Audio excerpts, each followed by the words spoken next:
ำเนิดของแม่น้ำตาปีจะไหลมาจากรอยต่อระหว่างจังหวัดนครศรีธรรมราชนะครับจะไหลผ่านอำเภอพระแสงอำเภอบ้านนาสาของจังหวัดสุราษฎร์ธานีนะครับแล้วก็จะไหลมารวมกับแม่น้ำมุมดวงไหลมาจากอำเภอพนมอำเภอบ้านตาขุนจากเขาศกนะครับจากเขื่อนเชี่ยวหลานที่จะไหลมารวมกับแม่น้ำตาปีที่หลังสถานีรถไฟเอานะครับแล้วก็จะไหลลงเส้นนี้ตอนนี้น้ำจะไห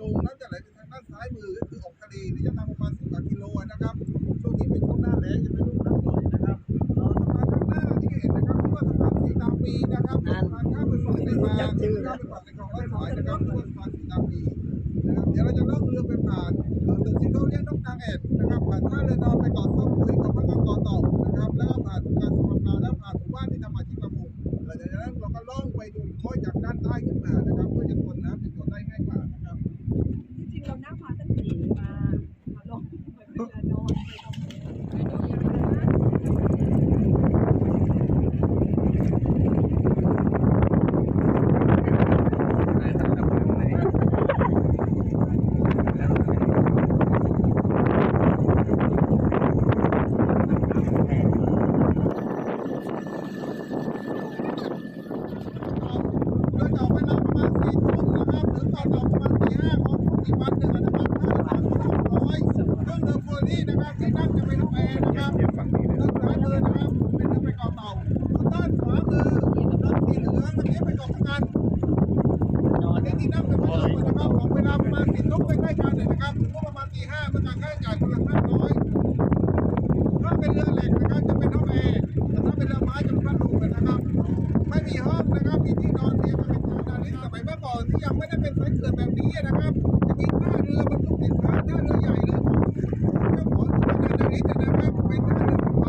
เรียกตัวใหญ่เรียกว่าริมเขื่อนแม่น้ำตาปีไปก่อนนะครับทีนี้หน่วยรถตรงนี้ชื่อของท่าเรือนานาริศนะครับเรียกตรงนี้ว่าสุพรรณาริศนะครับเฉพาะพื้นที่ตรงนี้แค่นั้นเองที่เรียกว่าสุพรรณาริศนะครับเลยจะเรียกว่าท่าเรือดอนแต่ถ้าไปที่แถวๆมุ่งหน้าปอลำพูจะเรียกว่าริมเขื่อนแม่น้ำตาปีนะครับ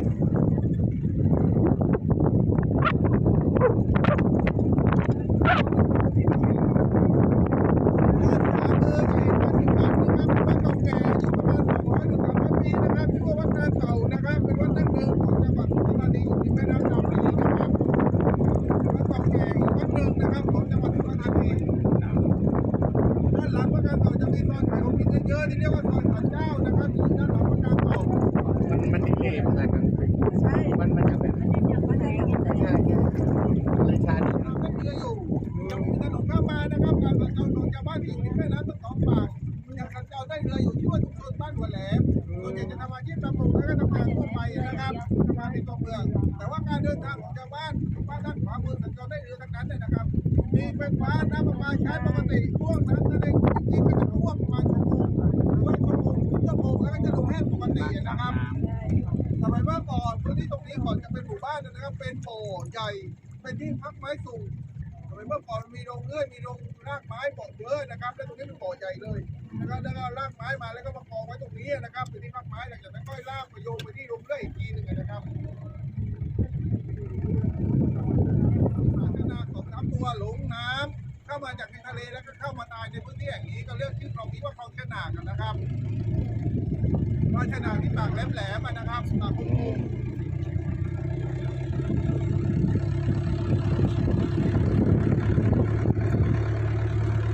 น่าจะน้ำทะเล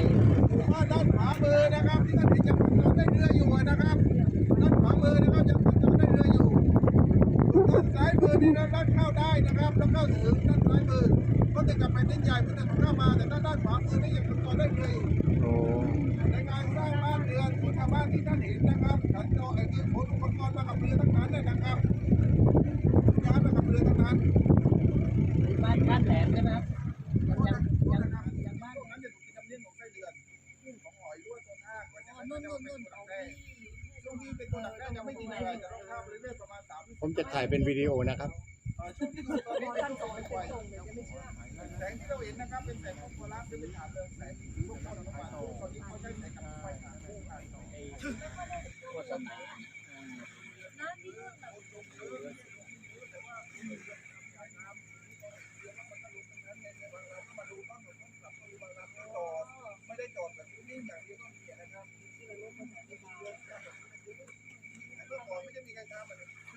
จ้าเจ็บปากผมเป็นคนแรกเลยในจังหวัดอุตรดิตถ์ที่ทำเรื่องอื่นอ้อยเป็นคนที่เริ่มเป็นคนแรกเลย เที่ยวชุมชนเพราะว่า ข้างหน้าเรือเราหันมาเลย เอาหันกลับมาทางนี้นิดนึงครับเขาจะถ่ายภาพเป็นที่ระลึกหน่อยจะดูตัวจเลย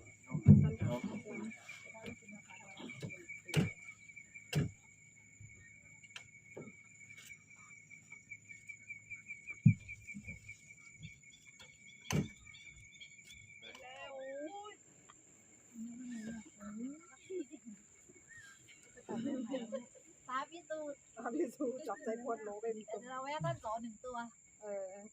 เดี๋ยวมันอยู่ข้างหน้าเป็นต้นเลยนะโม อุ้ยเต็มเลยอ่ะ เข้าใกล้ๆเยอะ ข้างใน เดี๋ยวมีอีก จับไปได้ทั้งสองอ่านหนังสือก็กลัวเลย ทำไมมั มัน นเป็นจ้าจังอ่ะมันเหมือนกับ ก็เอาไฟเปิดเลยเปิดไฟกับพริบเลย มันยังบางช่วงมันจะน้อยกว่านี้นะครับ มีน้อย แน่นอนนะครับขึ้นอยู่สภาพอากาศที่ เต็มเลยนะ โรงงานเรียนไม่ได้นะครับบางช่วงที่มาดูก็จะน้อยกว่านี้ ข้างบนเต็มทำไมมันชอบมาอยู่ริมน้ำครับพี่พานุ เขาวางไข่ชนิดนี้เขาจะวางไข่เป็นฟองเป็นฝังในดินที่ไม่แข็งเกินไปแล้วก็เป็นแมลงที่มีบ่อที่ความเป็นแข็งลงน้ำอาบน้ำเป็นต้นระบบนิเวศซึ่งบา ต้อง งเป็นดินที่ ช่ว มี งใช่ช่วงโตเต็มวัยช่วงนี้เขาจะมีน้ำค้างกับน้ำในลำคลอง ก็ต้องน้ำกร่อยด้วยใช่ไหมแบบนี้ น้ำจืดก็อยู่ได้น้ำจืดก็มีครับน้ำจืดก็มีแต่พวกนี้จะเป็นตัวชี้วัดเป็นความ แต่มันมากจริง น้ำ นะ น้ำถ้าน้ำตกน้ำเสียพวกนี้ก็จะน้อย นี่เต็มแล้วมาแล้วเต็มแล้วเนี่ย ดูดินปลามาไหมคะ จับมากอดสักตัวดิอิ่มนะจ๊ะ งานเยอะเลย เยอะมา เต็ม ก เลยตอนนี้ โอ้ย พี่พิเชษต้องบอกพี่พิเชษเลย เดี๋ยวลงไปให้ เดี๋ยวพรุ่งนี้ผมมีคณะมาจากกรมการยุทธการศึกษาคนจะลงทุน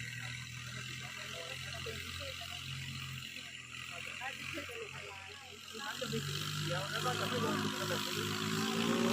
คนละอันคนละแบบไม่ลงคนละสายไฟ แล้วมันไปหลังจากเนี่ยหลังจากกินมันไปพักที่ไหนเจอขยะนี่ ตอนกลางวันเขาจะหลับเป็นตามที่ดีกับหน้าเดินไม้ตามที่ระบบนี้ต้องป้องกันเอาไว้ใช้ในการติดในระดับที่ระดับใครแสงยากกว่าออกมา power ดีกว่าตรงนั้นจะได้เปรียบกัน มีไฟ มีไฟมีไฟ ไม่ต้องหาแสงเลย แสง อยู่แสงหาตัวที่อยู่แสง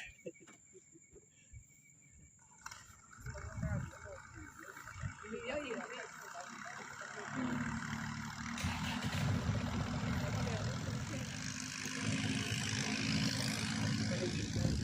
ประเภทที่เกาะกลุ่มด้วยนะครับ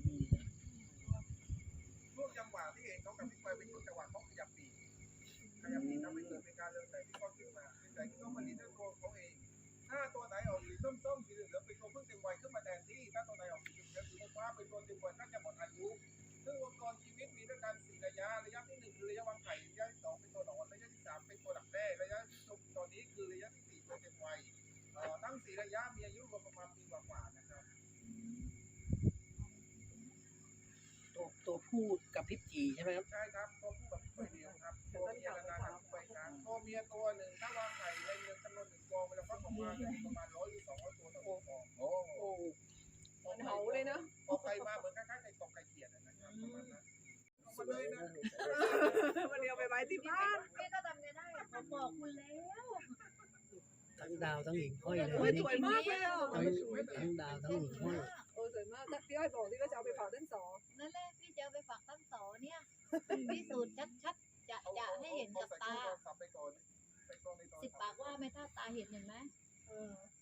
มันจะมีบางช่วงนะไม่ใช่ว่าจะมาตัวเยอะเป็นแบบนี้ แต่ถ้า10 ตาเห็นไหมถ้ากับมือไปจับอ่ะพี่เจน แต่ว่าช่วงนี้ถือว่าโอเคอยู่ ในขวดเอามาได้ลูกไหม โหเนี่ยเต็มเลย นั่นน่ะกิ่งนั้น ผมเองก็ยังไม่รู้เลยนะไอ้ถ่ายภาพยนตร์กับวิดีโอนี่มันต่างกันยังไง เหรอ ไล่หนึ่งไม่ต่ำกว่า2 ล้าน เหรอ ขนาดที่ตาบอดนะ มีจะโดนมาแล้ว อ๋อนี่ยิ่งกว่าตาบอดหูหนวกด้วยครับตรงนี้ ราคาแพง โอ้ที่ตาบอดเรียก2 ล้าน ไปไหนไม่ได้เลยอ่ะ ไม่เพราะว่าตรงนู้น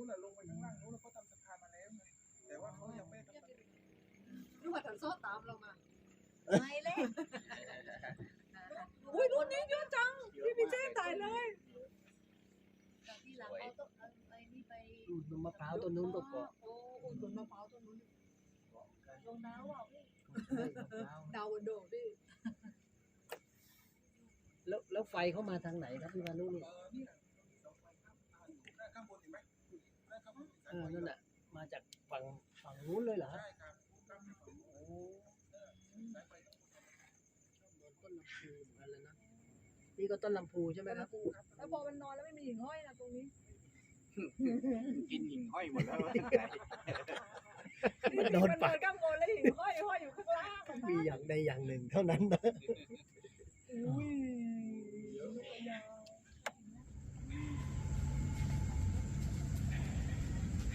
พวกคุณรู้มันไฟ